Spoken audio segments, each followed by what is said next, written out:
భారతీయుడిగా పుట్టిన ప్రతి మనిషికి, అందులోనూ తెలుగు వాళ్ళకి అత్యంత ఇష్టమైన పురాణం మహాభారతం. వింటే భారతమే వినాలి, తింటే గారెలే తినాలి అని మన పెద్దలు అంటారు. అంటే భారతాన్ని మించిన పురాణం లేదు అని. యూట్యూబ్లో చాలామంది చాలా విధాలుగా మహాభారతంలోని సంఘటనల్ని ఎక్స్ప్లెయిన్ చేశారు, కానీ ఎక్కడ ఒక క్రమబద్ధంగా కనిపించదు. కాబట్టి నేను శ్రీ మహాభారతంలో ఉన్న ప్రతి శ్లోక సారాంశాన్ని ఉన్నది ఉన్నట్టుగా వినిపిస్తాను. అందుకోసం ఖచ్చితంగా నా ఛానల్ని సబ్స్క్రైబ్ చేసుకోండి. భారతంలోని 18 పర్వాలలో ఉన్న కథను కళ్ళు మూసుకుని ఊహించుకుంటూ వినండి. శ్రీ మహాభారతంలో మొత్తం 18 పర్వంలో, అందులో మొట్టమొదటిది ఆది పర్వము. అదే ఆది పర్వంలో మొత్తం 19 ఉపపర్వములు ఉన్నాయి. అందులోని మొట్టమొదటిది అనుక్రమణికా పర్వము. అందులో 275 శ్లోకాలు ఉన్నాయి. ఆ 275 శ్లోకాల గురించి ప్రస్తుతం మనం తెలుసుకుందాము. పూర్వం ఒకప్పుడు కులపతి అయిన సౌనకుడు నైమిసారణ్యంలో 12 వార్షిక యాగం అంటే 12 ఏళ్ల పాటు చేసే యజ్ఞం చేస్తున్నాడు. అచ్చట వ్రతదీక్షాపరులైన బ్రహ్మర్షులు సుఖాసీనులై ఉన్నారు. వారి దగ్గరకు లోమహర్షణుని పుత్రుడైన ఉగ్రశ్రవసుడనే పౌరాణికుడు వినయంతో వచ్చాడు. నైమిసారణ్యవాసులంతా ఆ ఉగ్రశ్రవసుడి నుంచి చిత్రమైన కథలు వినటానికి అతని చుట్టూ చేరారు. ఉగ్రశ్రవసుడు ఆ మునులందరికీ నమస్కరించి, మీ తపస్సు నిర్విఘ్నంగా కొనసాగుతుందా అని అడిగాడు. ఇతడు అడిగితే వ్యాసుని శిష్యుడైన వైశంపాయనుడు భారతం చెప్పాడు. అప్పుడు రవమహర్షిని విని వచ్చి సౌనకౌది మహర్షులకు చెప్పాడు. తాపసులంతా కూర్చున్న తర్వాత వారు వేసిన ఆసనం మీద ఉగ్రశ్రవసుడు వినయంతో కూర్చున్నాడు. సుఖంగా కూర్చుని విశ్రాంతి తీసుకుంటున్న ఉగ్రశ్రవసుని చూసి ఒక ముని ప్రస్థానవాత్మకంగా ఇలా అడిగాడు. సూతపుత్ర, మీరు ఎక్కడి నుండి వస్తున్నారు? ఎక్కడెక్కడ ఎంతకాలం ఉన్నారు? వివరంగా చెప్పండి. ఇలా అడిగిన మునితో మహర్షి పూర్ణమైన ఆ సభలో రవమహర్షిని వచనారచన చతురుడై ఇలా అన్నాడు. రాజర్షి అయిన జనమేజయుడు సర్పయాగం చేస్తున్నాడు. వ్యాస మహర్షి చెప్పిన వివిధ కథలను వైశంపాయనుడు అక్కడ చెప్పాడు. ఆ కథలన్నీ పుణ్యప్రదాలు, మహాభారతానికి సంబంధించినవి, విచిత్రమైన అర్థాలున్నవి. వాటిని విని ఇక్కడికి వచ్చాను. చాలా పుణ్యతీర్థాలు తిరిగి విప్రసేవితమైన సమంత పంచకం అనే పుణ్య ప్రదేశానికి వెళ్ళాను. పూర్వం అక్కడే కౌరవులందరికీ, మహారాజులందరికీ యుద్ధం జరిగింది. అక్కడ నుండి మీ దగ్గరకు వచ్చాను. మీరంతా పెద్దలు, బ్రహ్మభూతులని నా అభిప్రాయం. ఈ యజ్ఞంలో మీరు సూర్యుని వలె, అగ్నిహోత్రుల వలె ప్రకాశిస్తున్నారు. విప్రులారా, మీరంతా స్నానం చేసి శుచులై జపం చేసుకుని అగ్నికార్యాలు తీర్చుకుని స్వస్థమైన మనసుతో కూర్చున్నారు. మీకు నేనేమి వినిపించాలి? మహాత్ములైన రాజుల చరిత్రల, మహర్షుల చరిత్రల, ధర్మార్థాలతో కూడిన పుణ్యపురాణ కథల చెప్పండి. అలా అనగానే ఋషులు ఇలా అన్నారు. కృష్ణద్వైపాయన మహర్షి చెప్పిన భారతం అనే ఇతిహాసం వినాలనుకుంటున్నాము. పూర్వం దాన్ని దేవతలు, బ్రహ్మర్షులు విని పూజించారట. ఇది విచిత్రమైన పద విన్యాసాలతో కూడిన ఉత్తమ కథ అట. సూక్ష్మార్థాలతోనూ న్యాయాలతోనూ కూడినది, వేదార్థాలతో నిండినది, పుణ్యప్రదము, గ్రంథార్థాలతో కూడినది, సంస్కారయుతమైన వాగ్విశేషాలతో, అనేక శాస్త్ర విశేషాలతో నిండినదై ఉంటుంది. జనమేజయుని యాగంలో ఆ భారతాన్ని వ్యాస మహర్షి ఆజ్ఞతో శిష్యుడైన వైశంపాయనుడు విద్యుక్తంగా చెప్పాడట. అలా చతుర్వేద విశేషాలతో కూడినదై వ్యాస మహర్షి పరమాద్భుతంగా వ్రాసినదై పుణ్యప్రదమై పాప భయాలను పోగొట్టే భారత సంహితను వినాలని కోరుకుంటున్నాము. వెంటనే ఉగ్రశ్రవసుడు ఇలా అన్నాడు. ఆదిపురుషుడైన వానికి నమస్కారం. ఆ ఆదిపురుషుడే సర్వేశ్వరుడు. యజ్ఞాలలో ఆయన గురించియే హోమం చేస్తారు. ఆయననే ఆహ్వానం చేస్తారు. సత్యస్వరూపుడు అతడు. ఏకాక్షర స్వరూపమైన బ్రహ్మ అతడే. వ్యక్తపరుడు అతడే. సనాతనుడు. సత్తు అసత్తుల రూపమై వీనికి మించిన వాడు. స్థూల సూక్ష్మ జగత్తులను అతడే సృష్టిస్తాడు. చాలా పూర్వుడు, తరగనివాడు, శుభప్రదుడైన శుభరూపుడు, అంతటా వ్యాపించి ఉండేవాడు, శ్రేష్ఠుడు, దోషరహితుడు, శుచి అయి ఇంద్రియాలను అదుపులో ఉంచేవాడు, చరాచర ప్రపంచానికి గురువు. ఆ శ్రీహరికి నమస్కరించి వ్యాస మహర్షి మనసు నుండి ఉద్భవించిన శ్రీ మహాభారతాన్ని మీకు చెబుతాను అని రవమహర్షిని ఇలా ప్రారంభించాడు. ఈ ఇతిహాసాన్ని ఈ భూమిపై చాలామంది కవులు పూర్వం చెప్పారు. ఇప్పుడు కొంతమంది చెబుతున్నారు. ఇంకా చాలామంది ముందు చెప్తారు. 3 లోకాల్లోనూ ఉన్న విజ్ఞానమంతా ఇందులో ప్రతిష్ఠితమై ఉంది. దీన్ని త్రివర్ణాల వారు విస్తార రూపంగానూ సంక్షేప రూపంగానూ చెప్పుకుంటారు. ఈ మహాభారతం శుభశబ్దాలతో అలంకృతమైనది. దివ్య మానుష సంకేతాలతో నిండి ఉన్నది. అనుష్టుప్పు మొదలైన ఛందస్సులతో, వృత్తాలతో విద్వాంసులకు ప్రీతిని కలిగిస్తూ ఉంటుంది.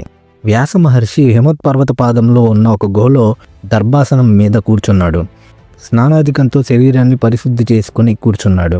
నియమంతో శాంతాత్ముడై తపోనిష్టలో ధర్మదృష్టితో భారతం ఇతిహాసం యొక్క గమనం అంతా చూశాడు. యోగంలో ప్రవేశించి జ్ఞానంతో చివరి దాకా చూశాడు. సృష్టికి పూర్వం ఇదంతా చీకటితో నిండిపోయి ఉన్నది, వెలుగు లేదు. ఆ సమయంలో ఒక పెద్ద అండం ఉద్భవించింది. అది ప్రజల సృష్టికి తరగని బీజమైనది. యుగాదికి ఆ దివ్యమైన అండమే కారణమైనది. దానిలోని సత్యస్వరూపము, జ్యోతిస్వరూపము, సనాతనము అయిన బ్రహ్మ అంతర్యామి రూపంగా ప్రవశించింది.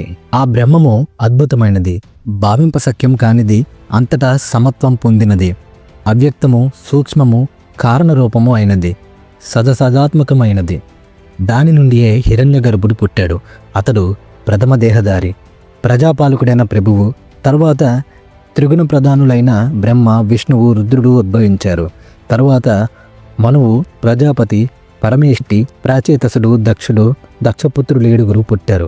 ఆ తరువాత 21 ప్రజాపతులు పుట్టారు. దక్షపుత్రులు 7 ఎవరంటే క్రోధుడు, తముడు, దముడు, విక్రీతుడు, అంగిరుడు, కర్దముడు, అశ్వుడు. ప్రజాపతులు 21 మంది. వీరిలో మరీచ్యాదులు 7 ఋషులు, మనువులు 14, మొత్తం 21 మంది. ఋషులందరికీ తెలిసిన అప్రమేయుడైన పురుషుడు, విశ్వేదేవులు, ఆదిత్యులు, వసువులు, అశ్వినీ దేవతలు పుట్టారు. యక్షులు, సాధ్యులు, పిశాచులు, గుహ్యాకులు, పితృదేవతలు శిష్టులై విద్వాంసులైన బ్రహ్మర్షి సత్తములు పుట్టారు. సర్వలక్షణ లక్షితులైన ఎంతోమంది రాజర్షులు ఉద్భవించారు. నీరు, ఆకాశం, భూమి, వాయువు, అంతరిక్షం, దిక్కులు ఉద్భవించాయి. సంవత్సరాలు, ఋతువులు, మాసాలు, పక్షాలు, దివారాత్రులు క్రమంగా లోకసాక్షికాలైన అన్నీ ఉద్భవించాయి. పూర్వం ఉండి ఇప్పుడు కనపడే స్థావర జంగమాత్మకమైన జగత్తు అంతా యుగాంతంలో మళ్ళీ లీనమైపోతుంది. కొత్త ఋతువులు వచ్చేసరికి కొత్త చిహ్నాలు కనపడినట్లే ఆయా యుగాల మొదట్లో పూర్వయుగాల చిహ్నాలు కనిపిస్తాయి. ఇలా ఆది అంతము లేకుండా ప్రాణాలన్నిటి సంహారానికి కారణమవుతూ ఆది అంతము లేని లోకచక్రం ప్రవర్తిస్తూ ఉంటుంది. ఇలా దేవతల సృష్టి 33,000 అని, 3300 అని, 33 అని సంక్షేప లక్షణంగా చెప్పబడుతుంది. దివాపుత్రుడు, బృహద్బానుడు, చక్షుడు, ఆత్మ, విభావసుడు, సవితి, రుచీకుడు, అర్కుడు, బాణుడు, అసావహుడు, రవి. పూర్వం ఈ శబ్దాలన్నీ సూర్యుని గురించే చెప్పబడేవి. వీరిలో చివరిది రవి, శ్రేష్ఠుడు, మహ్యుడు, అంటే భూమిలో గర్భస్థానం చేసేవాడు. ఈ రవికి కొడుకు దేవభ్రాట్టు, వాని కొడుకు సుబ్రాట్టు, సుబ్రాట్టుకు 3 కొడుకులు. వారంతా సంతానవంతులు, చాలా శాస్త్రాలు చదివినవారు. ఆ కొడుకులు దశజ్యోతి, శతజ్యోతి, సహస్రజ్యోతి అనేవారు. అందులో మహాత్ముడైన దశజ్యోతికి 10,000 మంది కొడుకులు. అతనికి 10 రెట్లు అనగా 1,00,000 మంది కొడుకులు శతజ్యోతికి. సహస్రజ్యోతికి ఇంకా 10 రెట్లు అనగా 10 లక్షల మంది కొడుకులు. వారి నుండే ఈ కురువంశము, యదువంశము, భరతవంశము, రాజర్షులైన యయాతి, ఇక్ష్వాకు వంశము, ఇలా చాలా వంశాలు ఉద్భవించాయి. అప్పుడే ప్రాణుల సృష్టి పరంపర ఎంతో విస్తరించింది. వ్యాస మహర్షి తన జ్ఞాన దృష్టితో ప్రాణులన్నిటి నివాస స్థానాలు, ధర్మం, అర్థం, కామం, వీటి భేదాలు, రహస్యాలు, వేదాలు, విజ్ఞాన సహిత యోగం, ధర్మార్థ కామ సహితాలైన వివిధ శాస్త్రాలు, లోకయాత్రా విధానం అంతా చూశాడు. అందులోనే ఈ మహాభారత గ్రంథము, వ్యాఖ్యతో కూడిన ఇతర ఇతిహాసాలు, వివిధ శృతులు అన్నీ కనిపించాయి. ఈ గ్రంథ లక్షణం కూడా చెప్పబడింది. ఈ విజ్ఞానమంతా వేదవ్యాస మహర్షి విస్తరించి చెప్పాడు, సంక్షేపంగాను చెప్పాడు. ఇలా విస్తరంగాను సంక్షేపంగాను 2 విధాలుగా చెప్పడం పండిత లోకానికి ఇష్టంగా ఉండేది. కొంతమంది విప్రులు ఈ శ్రీ మహాభారతాన్ని మనువు దగ్గర నుండి చదివేవారు. మరికొందరు ఆస్తిక చరితం దగ్గర నుండి చదివేవారు. ఇంకా కొందరు ఉపరిచర వసువు కథ నుంచి చక్కగా పఠించేవారు. ఈ భారత సంహితలోని వివిధ విజ్ఞానమంతా ధీమంతులు అనేక విధాల వెలుగులోకి తెచ్చేవారు. కొంతమంది నేర్పుగా వ్యాఖ్యానం చేసేవారు, కొంతమంది శ్లోకాలను కంఠస్థం చేసి చెప్పేవారు. తపస్సు చేతనో బ్రహ్మచర్యం చేతనో సనాతనమైన వేదాన్ని వ్యాసం చేసి సాత్యవతేయుడు పుణ్యప్రదమైన ఈ ఇతిహాసాన్ని చేశాడు. పరాశరుని కొడుకైన వ్యాస మహర్షి దీక్ష వహించి ఉత్తమమైన ఈ భారత కథను చెప్పాక దీన్ని శిష్యులకు ఎలా బోధించాలి అని ఆలోచించాడు. వ్యాస మహర్షి మనసు తెలుసుకుని లోకగురువైన బ్రహ్మదేవుడు వ్యాసునికి లోకానికంతకు ప్రీతి హితము చేకూర్చాలని స్వయంగా అక్కడికి వచ్చాడు. ప్రత్యక్షమైన బ్రహ్మను చూసి ఆశ్చర్యంతో అందలించాడు వ్యాస మహర్షి.